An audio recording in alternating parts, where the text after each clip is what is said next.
All right, so the regular season's over. I mean, it's been over for almost 2 weeks now, so it's nothing new. But one thing we did throughout the season this year, and we stopped doing it when they started losing every game because it wasn't quite as much fun anymore. But one thing we did was rank the top players on the team, on the Pitt football team, all season long. Like week by week, we do a top 5 ranking. Who are the top 5 players on the team?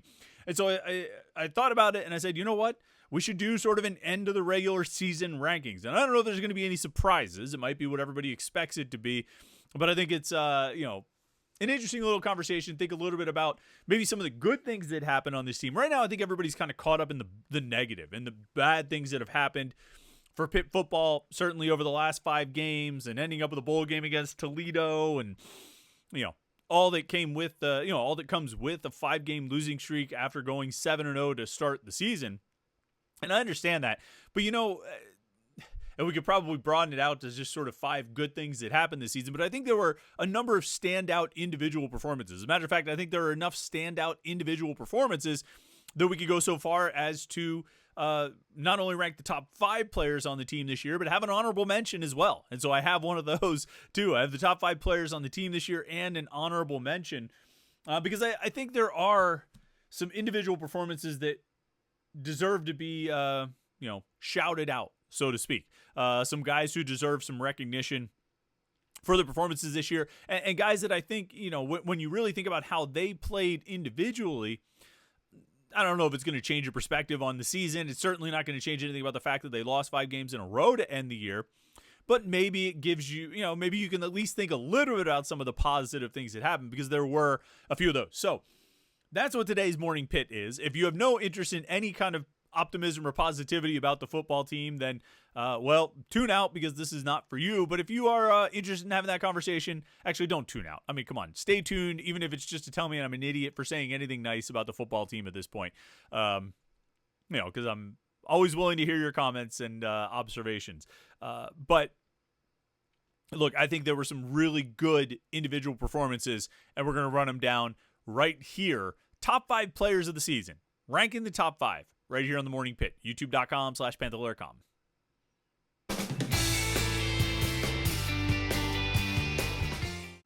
So I'm already changing the moving the goal. I'm not moving the goalpost. I'm already changing what this is going to be. I said it was going to be a top 5 plus 1 honorable mention. It'll actually be a top 5 plus 2 honorable mentions because I think there's 2 guys that I want to give a shout out to here outside of the top 5. Both of these guys were sort of fringe top 5 guys, could have moved into that range, but it's just we'll have to take them both on the outside because I can't really put them ahead of any of the guys who made the top 5. And I suspect that they're probably names you would guess. I mean, you already know what I think about some of these guys. If you've read Panther-Lair.com or watched these Morning Pitt episodes or just heard me say anything over the course of the last season, you probably know who I like on this team. And I mean, you could probably make your own ranking that looks a lot like mine. I think you could probably look at the team and who played well and who produced and who led this team and say, yep, those are the best players on the team, the most important players to the team, and the guys who had the best seasons. Let's start with the honorable mentions, and these 2 will be in no order, but I think they definitely deserve a shout-out. And one is Donovan McMillan. Donovan McMillan had 108 tackles this year, back-to-back 100-tackle seasons. First time that's happened for a Pitt player since 2007, 2008, so you're looking at 16 years since that happened. Scott McKillop was the last one to do it. And the reality is in Pat Narduzzi's defense, I mean, we've seen the boundary safety have an opportunity to put up a lot of tackles. Jordan Whitehead did it in 2015 as a freshman. He was on pace for that number in 2016 before he got hurt. Paris Ford got into the 90s. DeMar Hamlin got into the 90s. I mean, these guys who play that boundary safety position are going to pile up tackles. Part of it is the scheme puts them in a position to make those tackles, but they also have to actually make the tackles. And Donovan McMillan, if nothing else, is a very sure tackler. He didn't get his opportunities to make a play on the ball as much as I think he was hoping to this season, but he sure did make tackles, and he made a ton of them, 108 tackles. And keep in mind that Donovan McMillan has gone over 100 tackles in each of the last 2 seasons, doing it while only played 12 games. These were to this point, 2 12-game seasons. Last year was only a 12-game season. This year they've only played 12 games. Scott McKillop did it in 2007 and 2008. They had only 12 games in 2007. but he had 13 games in 2008. I'm certainly not comparing Donovan McMillan with Scott McKillop. It might as well be a completely different game altogether. But McKillop played as a middle linebacker in a 4-3 defense in the Big East circa late 2000s. If you were a middle linebacker in the Big East circa late 2000s and you didn't have at least 95 tackles, I don't know what you were doing. You probably only played half the season or something like that. I mean, it was just primed to pick up tons of tackles. A little bit of a different situation here, playing safety in the ACC in the 2020s. But again, that position in this scheme lends itself, it creates a lot of opportunities for piling up tackles. And if you're a talented tackler, if you're a competent tackler, you're a physical tackler, like Donovan McMillan was and is, then you're going to go up and put up big numbers. And that's exactly what Donovan McMillan did. I think he's been a really good transfer addition. I mean, as we talk about Donovan McMillan's career at Pitt coming to an end, exactly what you were hoping for when he came to Pitt from Florida prior to last season. A guy who could play safety, be physical, put up a lot of tackles, and kind of anchor the back end of the defense after Brandon Hill left. And that was exactly what McMillan did. So I give him an honorable mention, and he's only an honorable mention because I think so highly of the 5 guys that I put in the top 5. Or else, and you could probably make a case for at least 1 or 2 of these guys flipping with McMillan and putting him in the top 5. But I'm going to stick with what I have as far as my ranking, but you could certainly make a case. He's a deserving candidate. The other guy who got an honorable mention for me, and again, I'm not ranking these honorable mentions. They're just the 2 guys that are just outside the top 5. I'm not saying who's 6 and who's 7, but the other guy who gets an honorable mention, and this might be a slightly more controversial pick than Donovan McMillan, is Eli Holstein. Now, we all know what Eli Holstein's season looked like. We all know what Eli Holstein, first 5 games and final 5 games looked like. We know how he performed in those games and that there was a change. That something happened with the Cal game, right? Where Cal started defending him differently, tried a different defensive approach, and either Holstein or Cade Bell or both struggled to adapt to that approach. And I think it's probably a little bit of both. Bell not making the adaptations and adjustments necessary at this level, which I think he can learn and grow from this experience. And then Holstein playing like a redshirt freshman when he faced different kinds of coverages and teams not just selling out the blitz, which allowed him to make plays with his legs. And he didn't adjust very well against Cal, and he didn't adjust very well against Syracuse, although that was a weird game because of all of the pick sixes and how the game got out of hand. And then Holstein got hurt. Goes to the SMU game, doesn't play very well, plays against Virginia, gets hurt again. Effectively gets hurt again. Misses the Clemson game. Plays at Louisville. Gets hurt again. You're really looking at 3 injuries that took Holstein out of a game, with the Syracuse, Virginia, and Louisville games. The Virginia and Louisville games rather early. Well, the Louisville game very early. Virginia game he attempted 23 passes. Syracuse game he attempted 15 passes. But there is a first 5, last 5 separation for Eli Holstein. The first 5 games he threw for 300 yards and 5 touchdowns in every game. Totaled 1,567 yards, 15 touchdowns, and 3 interceptions. The last 5 games, let me try and bring it up here. There we go. Last 5 games, 600 yards, 2 touchdowns, 4 interceptions. A big separation there, a big difference. Level of competition went up. He got hurt. Defensive schemes adjusted and changed how they were defending him, and he didn't necessarily play well. However, Pitt, I'm fairly confident Pitt does not win at least the first 5 games. They don't go 5-0 to start the season without Eli Holstein. I think if they go with Nate Yarnell, if they have Christian Fair back, if they have another quarterback, whatever your replacement quarterback example, whatever you want to use, I don't think they go 5-0 to start. We could get deep into the discussion of whether they dig themselves a 3-touchdown hole if the quarterback plays better in the first half or first 40 minutes against Cincinnati. But the reality is they were in that hole and Holstein led them out of it. We can have a conversation about whether they're down double digits in the final 5 minutes against West Virginia. Whatever reason they ended up in that hole, Holstein led them out of it. And we can have a conversation about the elements that went into Pitt winning at North Carolina for the first time ever. But the reality is, Eli Holstein had a whole lot to do with that. I'm not saying they go 2-3 with the replacement level quarterback, but I'm saying they don't go 5-0 with a quarterback other than Eli Holstein. With a replacement level quarterback. You're going to be like, oh, they could have gone 5-0 with Dylan Gabriel.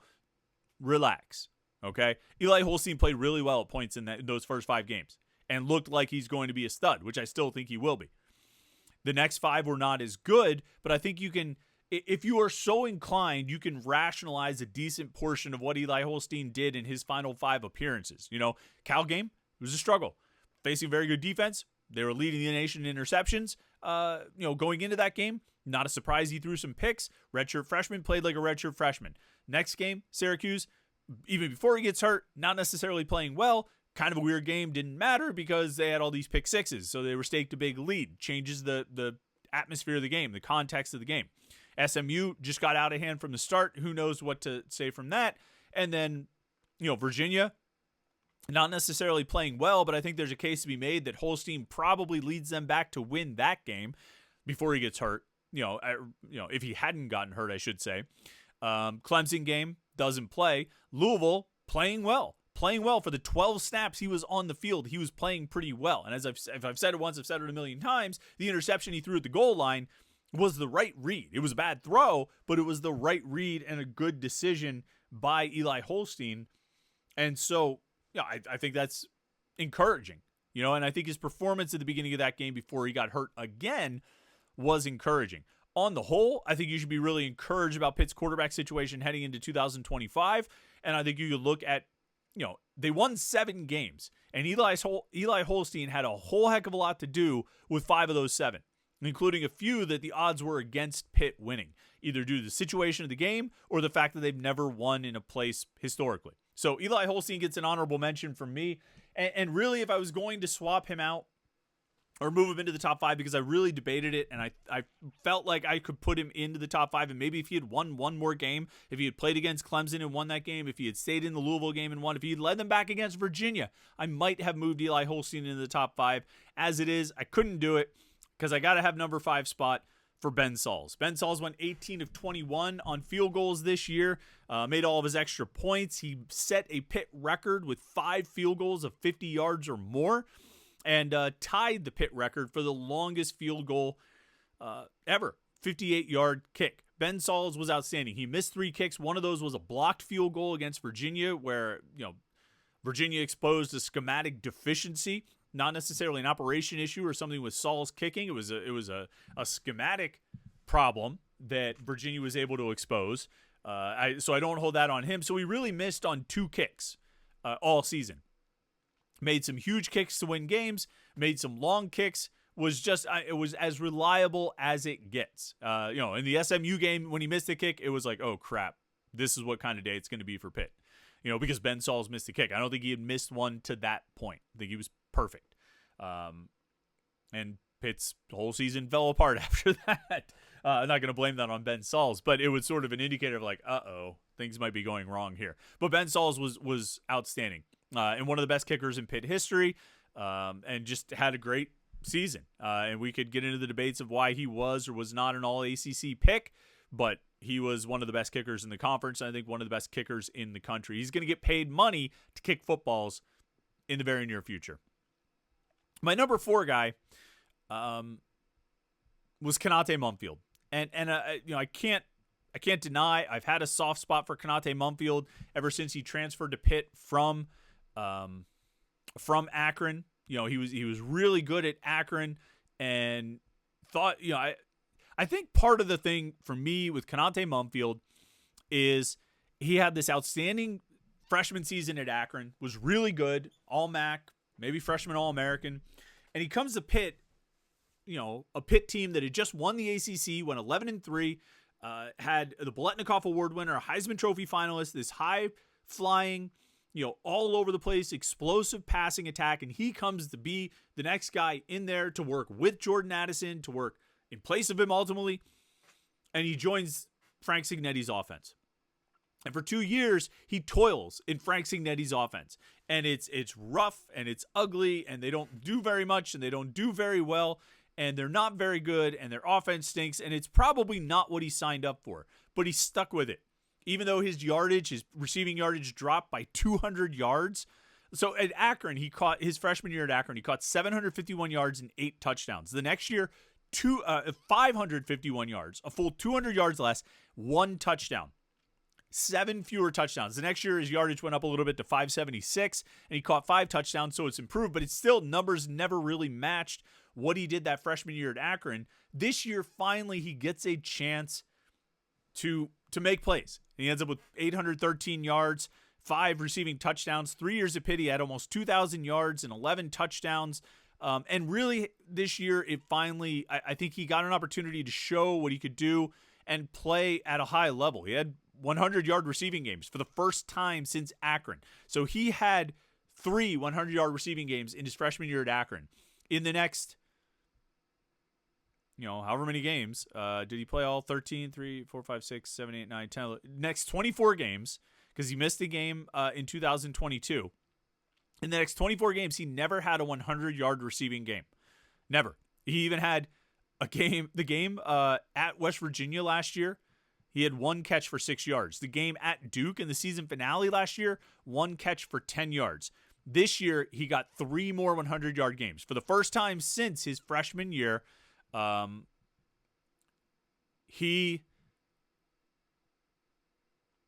put up 100-yard games. He had 5 catches for 123 and 2 touchdowns at Cincinnati. He had 3 for 111 at North Carolina. And then in the season finale at Boston College, had one of the best games of his college career, statistically was in terms of yardage, 8 catches for 144 yards and 1 touchdown.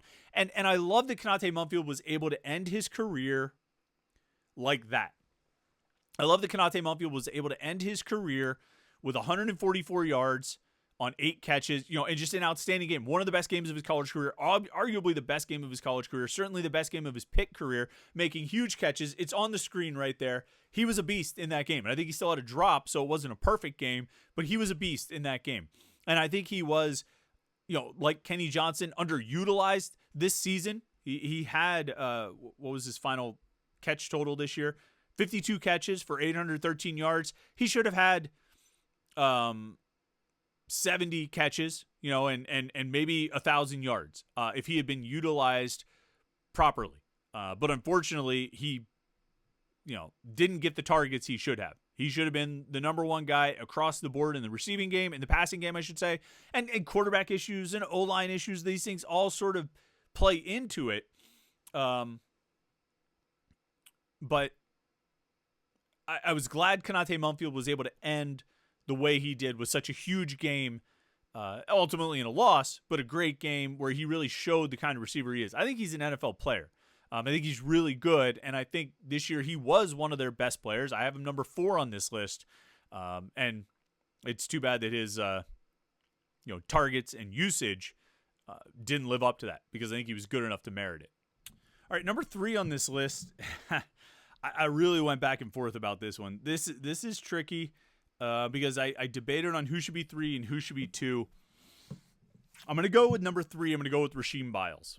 All right. Now, I've been on the Biles hype train forever and a day, even when some people on the message boards argued with me about it early in the season. How could you put Biles number 3? Or how could you put Biles up there in the top, among the top players on the team, in the top 5 or whatever when we did the top 5 rankings? And the reason is I think he's just an outstanding, explosive playmaker at linebacker. And I think he showed it this year. He played 11 games. He had 77 tackles, 14.5 tackles for loss, 5.5 sacks, 1 interception that he had, the pick 6 that started the whole thing against Syracuse. Bunch of pass breakups, fumble recovery, forced fumble. And I'm going to come back to this kind of stat in a second. When they lost the 5 games in a row, Rasheem Biles in the final 5 games had 28 tackles, 5.5 tackles for loss, and 2 sacks. He still played pretty well in that final stretch. Biles missed 1 game due to injury, was a little bit limited, I think, in another one where he didn't play as much due to injury and still was one of the most productive players on the team. I mean, arguably the most productive defensive player on the team on an average basis. He didn't have the tackles that Donovan McMillan did, but 14.5 tackles for loss was second most on the team. 5.5 sacks, third most on the team. And again, he did that in 11 games where the other guys who were ranked above him in tackles for loss and sacks did it in 12. I mean, Rasheem Biles, I think, was just outstanding. And I think he's going to enter next season as he should, if anybody's paying attention, as being projected to be one of the best linebackers in the ACC. I think he was that this year. I forget, did he get he was a third-team all-conference selection. I don't see him being a third-team selection next year. He should be first-team. And I mean, not to what you may call it, no spoilers, but I would say there's another guy in this top 5 ranking, probably in this top 3 ranking, probably yet to be mentioned, who should also be a first-team all-conference linebacker. I think Biles is going to be one of the best players in the conference next year, defensively and at his position. And I think he has as high of a ceiling as anybody on this defense. With his size, his speed, his explosiveness, he's really good, and he showed it this year. And this was just his first year as a starter. This isn't us hyping up somebody, an athletic outside linebacker who maybe hasn't done anything yet. And who would ever do that? Who would ever hype up an outside linebacker who hasn't done anything yet? This is a guy who's produced at a really high level, and he's going to come back and, I think, produce at an even higher level next year. Number 2 guy, and you might have guessed this. I mean, you should probably have guessed all of these, but it's Desmond Reid. And Reid, I think, was the best player on offense. That's where his ranking ends up here. He led the team, with 1,500 all-purpose yards, led the team with 9 touchdowns, 8 of them on offense, 1 on special teams. I mean, Desmond Reid was this team's biggest weapon as the protection broke down, as the quarterback position had to have changes. Desmond Reid was this team's biggest weapon and most dangerous weapon. And offenses or opposing defenses knew it, and they keyed in on Desmond Reid, and they worked really hard to make sure Desmond Reid did not beat them. And sometimes it was effective. Desmond Reid had some rough games. It was tough sledding as the season went on, through no fault of his own, but because the offense was really struggling. Whether it's with the offensive line breaking down, or with the quarterback situation changing, and just what defenses had to key in on.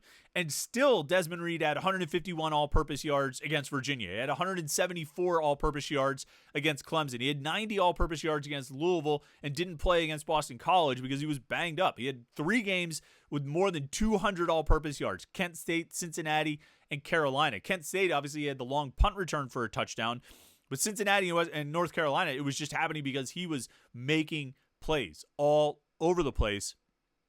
Just an outstanding player and a real revelation. The best transfer Pitt added this season. I think Eli Holstein could take that title later down the road as a quarterback.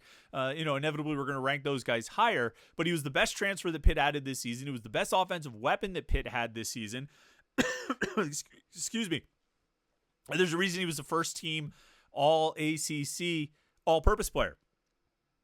And he should get all America honors as an all-purpose weapon because he's one of the best all-purpose weapons in the country. Nobody else in the country had 500 receiving yards and 500 rushing yards. Like Ashton Genty did not have 500 receiving yards. Nobody else had 500 and 500 other than Desmond Reid. What a revelation, and a good reminder that even if you bring players in from the FCS, that doesn't mean that they're not ready to play at this level. He absolutely was. He absolutely is, and I think he'll be just as good, if not better, next year. And then number 1, I mean, who else could it be? It's Kyle Lewis. Kyle Lewis was the best defensive player on this team this year. I think he was the best overall player on the team this year. Finished second on the team in tackles with 96. Led the team in tackles for loss with 15.5. Led the team in sacks with 7. Led the team in interceptions with 4. Kyle Lewis was the most productive defensive player in the country. Not just at Pitt, not just in the ACC, in the country. No one else had a stat line comparable to Kyle Lewis's stat line. 96 tackles, 15.5 tackles for loss, 7 sacks, and 4 interceptions. Nobody. And if for Kyle Lewis to not end up as a unanimous All-American is, I mean, it's a shame. Yeah, it really is. I forget, something was just announced yesterday. I want to bring it up to remind myself. He got like a second team All-America. Where is it? Oh, man. You know, you try to have everything open. Oh, here it is. CBS Sports and The Athletic named their All-America teams. Desmond Reid and Kyle Lewis both made the cut. Reid as a second-team all-purpose player and Lewis as a second-team linebacker. I don't know what can you base it on? How can you legitimately not make Kyle Lewis a first-team All-American when he was literally more productive than any other linebacker in the country? He was more productive than any other defensive player in the country. How can you not make Kyle Lewis an All-American? Well, Pitt lost 5 games. That's what happens when you lose 5 games in a row. That's great. You know what Kyle Lewis did in those final 5 games that Pitt lost in a row? 37 tackles, 7 tackles for loss, 4 sacks, and an interception. The majority of his sacks came in those 5 losses. One of his 4 interceptions and almost half of his 15.5 tackles for loss came in those final 5 games. They lost 5 games in a row, but it wasn't because of Kyle Lewis. Kyle Lewis played his butt off. Kyle Lewis was the most productive defensive player in the ACC, the most productive defensive player in the country. Period. Point blank. Like, no one compares to Kyle Lewis's stat line. There hasn't been a defensive player to put up that stat line. 96 tackles, 15.5 tackles for loss, 7 sacks, 4 interceptions since 2021. Kyle Lewis was that good. And if he gets overshadowed because Pitt went 7-5, because Pitt lost 5 games in a row, I mean, shame on the voters or anyone who selects these things for not looking at it and be like, that dude had an incredible season. That dude had a one-of-a-kind season. Nobody else had a season like that. Regardless of what the team did. Regardless of losing 5 games in a row. To the victor goes the spoils and all that crap. I know. But Kyle Lewis had an unbelievable season. Best in the country. He should be an All-American. He should have been a unanimous All-American. I don't know if CBS Sports and The Athletic count as far as Pitt's chosen selectors for who counts as a unanimous All-American. He should at very least be a consensus first-team All-American, and he should be a unanimous first-team All-American because he is one of the best players in the country. And he's Pitt's best player. He was Pitt's best player in 2024, and I think he'll be right there in that stratosphere in 2025. They're going to have a great group of linebackers next year, led by Lewis and Biles. It's going to be pretty impressive to watch. I think those guys will only get better. This was only their first year starting. And I think they're only going to get better. And if you don't feel optimistic about that, then you're just looking for things to be mad about, which I'm not totally ruling out as a possibility. All right, that's my top 5. You have a top 5, leave it in the comments. I'd love to hear what you have to say. And don't forget, we still have time for more questions for tomorrow's mailbag. Oh, and we have the live stream tonight, 8:30 p.m. Me and Jim Hammett will be live right here on youtube.com/Panther-Lair.com talking with you about Pitt sports, about last night's Pitt basketball game, about Kyle Lewis, about the transfer portal. Everything going on will be right here tonight at 8:30, youtube.com/Panther-Lair.com. So make sure you tune in for that. If you want to make sure you don't miss it, click the subscribe button. There it is right down there. youtube.com/Panther-Lair.com. Turn on notifications. We'll let you know every time we go live. Thanks so much for tuning in today. Let me hear your top 5 ranking, and we'll catch up with you tomorrow for the Morning Pitt mailbag right here on youtube.com/Panther-Lair.com.